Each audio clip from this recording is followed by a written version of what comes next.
अरे सुनीता बिटिया, आ जा अंदर। बस कर, हर वक्त जब देखो तू इन फूलों के साथ लगी रहती है। चला अंदर, कोई खाना पका, कोई काम धाम कर ले। बस कर अब आ। माँ, क्या आप हर वक्त मेरे फूलों के पीछे पड़ी रहती हो? देखना, भैया की शादी होने दो, फिर मेरी भाभी आएगी ना, वही मेरे साथ मेरे फूलों का ख्याल रखेगी। आप तो कभी मेरे फूलों का ख्याल नहीं रखती, उल्टा मुझे ही टोकती हैं। अच्छा चलिए, बस मैं आती हूँ, फिर खाना पका के देती हूँ। हाँ हाँ, मैं बूढ़ी हो गई हूँ, अब मुझसे काम धाम कहाँ होते हैं जो मैं इन फूलों की रखवाली तेरे साथ करवाऊँ। कुछ दिनों में तेरे भैया की शादी है, फिर तेरी भाभी ही आकर तेरे साथ ये काम करवाएगी। सुनीता को फूलों से बहुत लगाव था, इसलिए उसने अपने घर के बाहर ही फूलों का एक छोटा सा बागीचा बना के रखा था।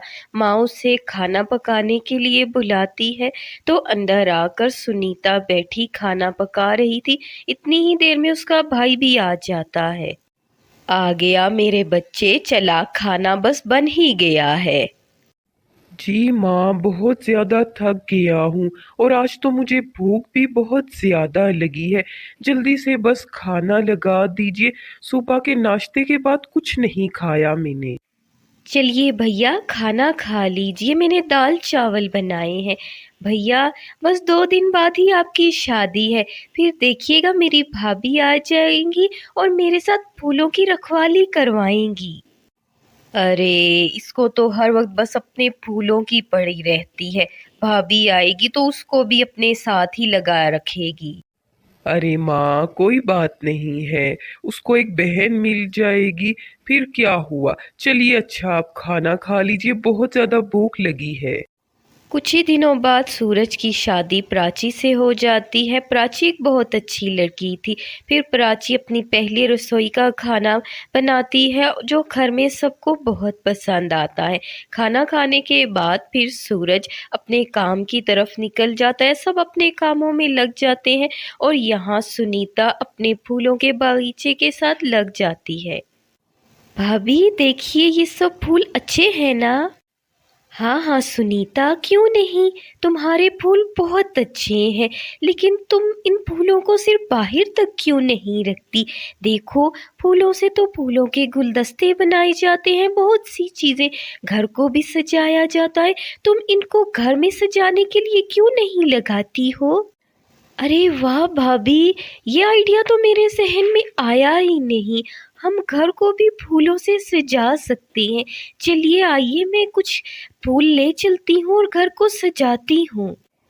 फिर सुनीता अपने छोटे से बागीचे से चंद फूल लेकर आती है जिसे नंद भाभी मिलकर घर को सजाते हैं। घर में सभी अपना घर सजा हुआ देखकर बहुत खुश होते हैं। उनकी ज़िंदगी इसी तरह अच्छी चल रही थी, सब कुछ ठीक चल रहा था।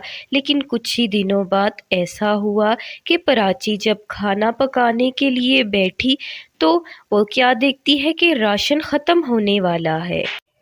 ओहो, राशन तो काफ़ी हद तक ख़त्म हो गया है। एक काम करती हूँ, सूरज जी को आने दे, उनसे कहती हूँ कुछ पैसे दे दे मुझे। प्राची अभी राशन डलवाने का सोच ही रही थी कि वो देखती है कि सूरज आज काम से फौरन ही घर आ गया है। सूरज जी, क्या हुआ? आज आप काम से इतनी जल्दी क्यों आ गए हैं और कुछ परेशान लग रहे हैं? सब ठीक है ना? नहीं प्राची, कुछ ठीक नहीं है। फैक्ट्री का मालिक फैक्ट्री अचानक से बंद करके दूसरे शहर चला गया है। अब वो कुछ महीनों बाद ही आएगा। अब मैं क्या करूँगा, मेरा कोई काम नहीं है। घर का गुजारा अब कैसे चलेगा, तुम ही बताओ मुझे। अरे सूरज बेटा, परेशान मत हो। ऊपर वाला जब एक रास्ता बंद करता है तो उससे पहले ही दूसरा रास्ता खोल देता है। उसने हमारे लिए भी कुछ अच्छा सोचा होगा। तू परेशान मत हो बहू। चल, जो राशन मौजूद है उसी से थोड़ा खाना बना ले और मेरा बेटा खा ले, ठीक है? सूरज अपना काम छूट जाने की वजह से बहुत परेशान था, लेकिन माँ उसको समझाती है, उसे बहुत तसल्ली देती है। ऐसे ही वक्त गुजर रहा था। एक दिन प्राची क्या देखती है कि सुनीता अपने बागीचे के फूलों से बहुत ही सुंदर गजरे बना रही है। ये देखकर उसके जहन में एक आइडिया आया। सुनीता, तुम तो कितने अच्छे गजरे बना रही हो। सुनीता, हमारे बागीचे में बहुत अच्छे फूल लगे हैं और फूलों से तो आजकल बहुत अच्छी ज्वेलरी बनाई जाती है। तुम अपने फूलों से क्यों नहीं अच्छी अच्छी ज्वेलरी बनाकर बेचती हो? भाभी, आपका आइडिया तो बहुत अच्छा है।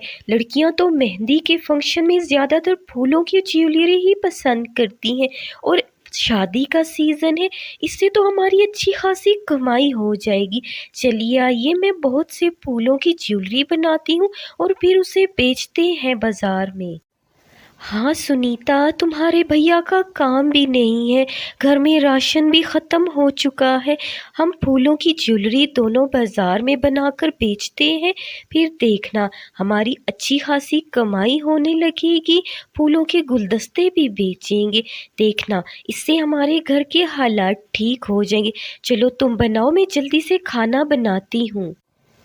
फिर प्राची खाना पकाती है और सुनीता अपने फूलों के बागीचे से फूल लेकर बहुत ही सुंदर ज्वेलरी बनाती है और बाजार में जाकर दोनों नंद भाभी एक छोटा सा ठेला लगाकर फूलों की ज्वेलरी को बेचना शुरू कर देते हैं, जो कि वहाँ बाजार में खड़े लोगों को काफ़ी हद तक पसंद आती है और लोग बहुत ज़्यादा ख़रीदते हैं उसे, क्योंकि फूलों की ज्वेलरी तो ज़्यादातर मेहंदी में लड़कियां पहनती हैं, इसलिए वहाँ खड़ी लड़कियां, औरतें उनकी फूलों की ज्वेलरी को बहुत पसंद करती हैं, उनसे फूलों के गुलदस्ते भी सब लेते हैं और इसी तरह उनका काम अच्छा चलने लगता है। इधर दूसरी तरफ सूरज को भी एक कोयले की फैक्ट्री में कोयले तोड़ने का काम मिल जाता है, जिससे उनके घर के हालात अब काफ़ी बेहतर होने लगते हैं और नंद भाभी की मेहनत से उनके घर की अच्छी खासी कमाई होने लगती है। उनके घर के हालात अब काफ़ी सुधरने लगते हैं। माँ जी देखिए, ये हमारी सिर्फ 2 हफ्ते की कमाई है। सुनीता के फूलों के बागीचे से हमें कितना फ़ायदा हुआ, ये देखिए। चलिए राशन ख़त्म हुआ है, हम पहले वो डलवाते हैं। अरे वाह भाभी, आपका आइडिया तो बहुत अच्छा था। देखिए हमारे फूलों की ज्वेलरी ने कितने हमारे घर के हालात बदल दिए। चलिए भाभी, कुछ अच्छा सा खाना बना दीजिए। फिर प्राची पूरे परिवार के लिए बढ़िया बढ़िया पकवान बनाती है। काफ़ी दिनों बाद पूरे परिवार ने बहुत अच्छा खाना खाया था, इसलिए सब बहुत खुश थे। अब उनके घर के हालात ठीक हो चुके थे, लेकिन प्राची ने और सुनीता ने अपने काम को जारी रखा। तो दोस्तों, कैसी लगी आपको हमारी आज की स्टोरी? अगर आपको अच्छी लगी है तो हमारी स्टोरी पर लाइक, कमेंट और शेयर करना मत भूलिएगा और चैनल को सब्सक्राइब भी ज़रूर करें, ताकि इसी तरह की मज़ेदार स्टोरी आपको मिलती रहे।